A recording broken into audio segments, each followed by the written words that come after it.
Bien alors, pourquoi est-ce qu'on a décidé de dédier une vidéo au critère M mesurable?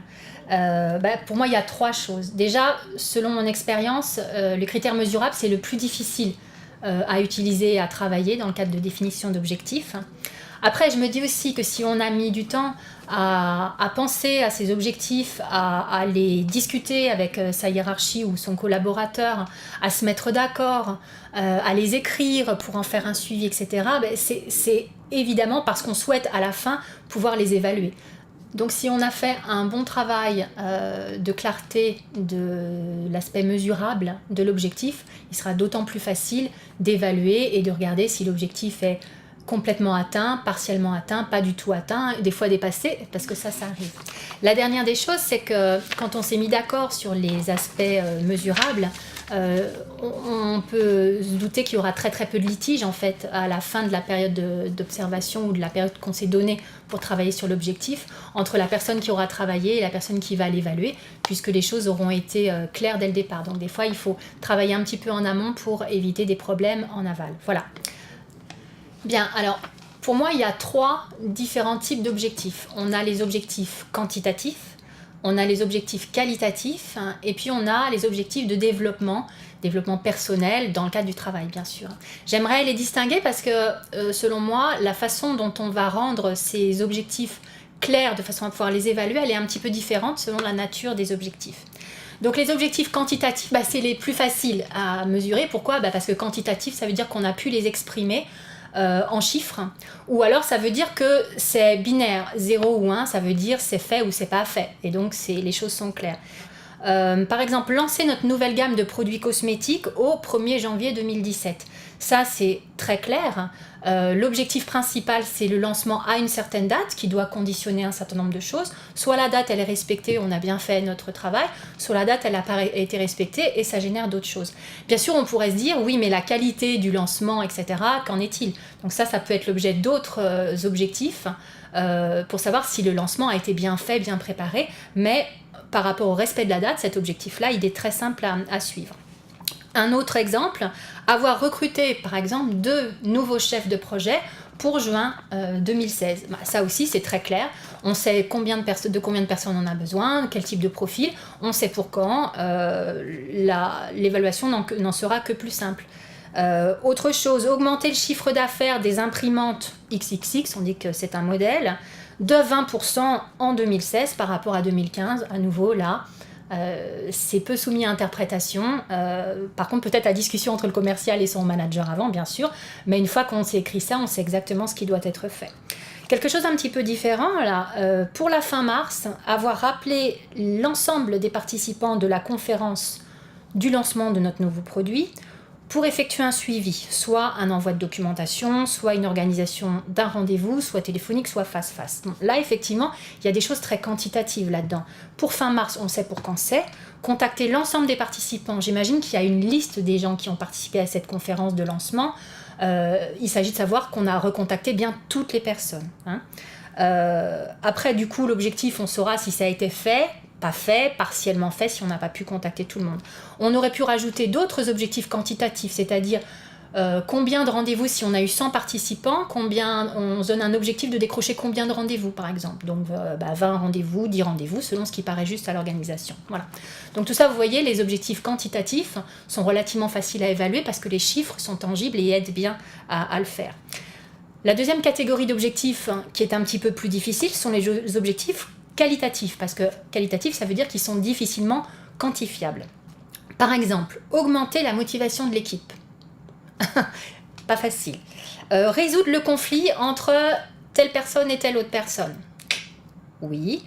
Améliorer la communication et la fluidité des échanges entre l'équipe compta et ses clients internes. Mettre en place un processus de gestion de la performance, gestion de la paye, gestion de tout ce qu'on veut. Mettre en place un processus. Vous voyez, tout ça, c'est quand même large. On voit bien ce qui est attendu. Maintenant, il y a vraiment différentes façons de faire les choses. Donc, comment évaluer ? Donc, moi, ce que je suggère par rapport à tout ça, c'est en même temps qu'on met l'objectif, on met en place ce que moi j'appelle des critères de mesure. Les critères de mesure, ils répondent à 2 questions. 1. Comment saura-t-on que l'objectif est atteint ? Concrètement, façon observable. Et 2, comment saura-t-on que le travail a été bien fait? Voilà. Donc, par rapport à ça, reprenons les exemples de tout à l'heure. Par rapport à la motivation de l'équipe, on pourrait dire on va regarder l'évolution de l'absentéisme. Si l'absentéisme se réduit, c'est un bon signal. Pour autant qu'on ait suivi l'absentéisme au préalable, bien sûr. Ça, c'est pas toujours le cas, mais Story vous y aide. On peut aussi regarder le nombre de démissions.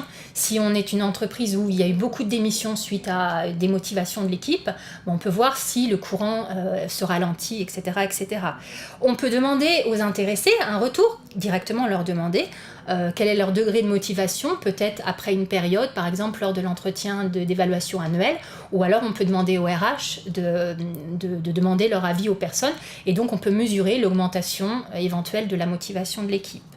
On peut aussi, une équipe motivée, c'est une équipe qui a de nouvelles idées, qui prend des initiatives. Donc on peut également essayer de mesurer le nombre de nouvelles idées ou le nombre de nouvelles initiatives que l'équipe concernée a mis en place. Voyez, donc toujours essayer de décortiquer un petit peu ce qu'on peut observer comme conséquence de l'objectif et puis le quantifier justement. Je vais reprendre un deuxième exemple. Relatif à l'amélioration de la communication entre la compta, dont on parlait tout à l'heure, et ses clients internes. Là, par exemple, on pourrait mesurer le nombre de plaintes ou d'emails critiques qu'on va continuer à recevoir par rapport à ce qu'il était avant. On peut aussi donner aux personnes des objectifs de se rendre directement vers leur interlocuteur, soit physiquement, soit en décrochant directement son téléphone et en l'appelant, plutôt que de rester uniquement sur la conversation écrite et le nombre de mails. En général, ce sont des choses qui facilitent bien la communication.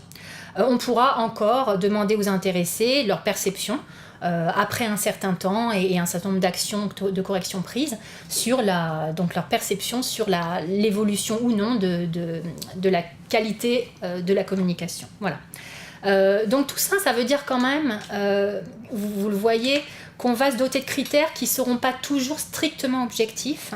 Je pense que toute évaluation contient une part de subjectivité et ça faut l'accepter, ça fait partie de l'ordre des choses. Par contre, on peut essayer de la réduire, ça doit être ça notre objectif, de réduire la subjectivité en multipliant le nombre de critères un petit peu mesurables, un petit peu observables et plus objectifs, qui vont chacun servir de faisceau d'indices en fait pour déterminer dans quelle mesure l'objectif est atteint. Voilà. Maintenant, je voudrais parler de la dernière catégorie d'objectifs, les objectifs de développement personnel. Beaucoup d'entreprises n'y pensent pas. Moi, ça me paraît vraiment important que chaque personne au travail vise à donner une meilleure version d'elle-même ou une encore meilleure version d'elle-même à l'entreprise en travaillant sur certains aspects de sa personnalité ou de son approche au travail. Parce qu'au-delà des compétences, ce sont souvent les comportements qui posent problème dans l'entreprise, entre les salariés ou en termes relationnels entre les personnes. Je vais vous donner des exemples parce que c'est peut-être pas clair pour tous de quoi je parle quand je parle d'objectifs de développement personnel. Par exemple, on peut inviter un collaborateur à améliorer la qualité de son écoute, en gros, écouter mieux, améliorer sa prise de parole en public, analyser les choses plus finement avant d'agir. Ça veut dire une façon gentille de dire de réfléchir davantage avant d'agir. Certaines personnes vont dans l'action très vite et puis donc oublient un petit peu la partie analytique. On peut encore avoir un objectif, ça je l'ai vu souvent, développer sa confiance en soi. Ça, c'est un gros objectif.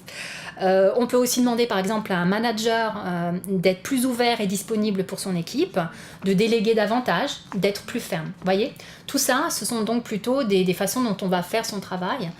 Qu'est-ce qu'on va amener de nous dans notre travail. Donc là, ces objectifs, de toute façon, même si ce sont des objectifs de développement personnel, il reste des objectifs qualitatifs. Donc je vais juste proposer de réutiliser l'outil qu'on vient de voir, c'est-à-dire les critères de mesure, et donc associer l'objectif d'un certain nombre de critères de mesure observables et objectifs. Donc par exemple, pour l'exemple de la prise de parole en public, on peut demander à la personne concernée de noter l'ensemble des initiatives qu'elle va prendre pour multiplier les expériences de prise de parole, soit en réunion, soit devant une audience plus large. On peut aussi lui demander de suivre une formation adaptée. Donc là, on aura encore une réponse binaire, oui, elle l'a fait, non, elle l'a pas fait, même si les résultats peuvent être différents selon les personnes et la qualité de la formation suivie, bien sûr.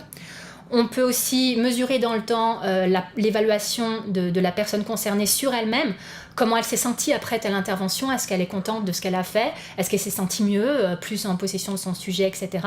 On peut même demander à l'audience ce qu'elle en pense, et toujours dans le temps en termes d'amélioration visible, perçue, pour autant bien sûr que l'audience elle soit constructive et puis bienveillante. Sinon, je crois que c'est relativement contre-productif. Tous ces changements qui sont vraiment liés à la personnalité peuvent prendre du temps. Donc là, le critère le petit T de notre SMART, je suggère de le prendre avec un petit peu plus de recul. Il s'agit moins de regarder que la personne devienne parfaite et travaille complètement sur un défaut jusqu'à l'éliminer. Il s'agit plutôt de regarder si elle s'améliore tout simplement. Et puis laisser du temps au temps, c'est-à-dire que des fois, c'est sur plusieurs années qu'on arrive à améliorer une qualité d'écoute ou une confiance en soi. C'est pas sur 6 mois ou sur 1 an. Voilà. Bien sûr, un accompagnement individuel type formation ou coaching peuvent aider ces choses-là, mais ça, c'est pas l'objet de cette vidéo, peut-être d'une autre plus tard. Voilà. En tout cas, j'espère que les petits exemples que je vous ai donnés et puis les petits trucs vous auront été utiles. Si vous avez d'autres questions et si j'ai pas répondu à une problématique précise que vous avez, n'hésitez pas à me contacter au travers de la plateforme Story. Je serai heureuse de pouvoir vous accompagner. Voilà. Merci. Au revoir.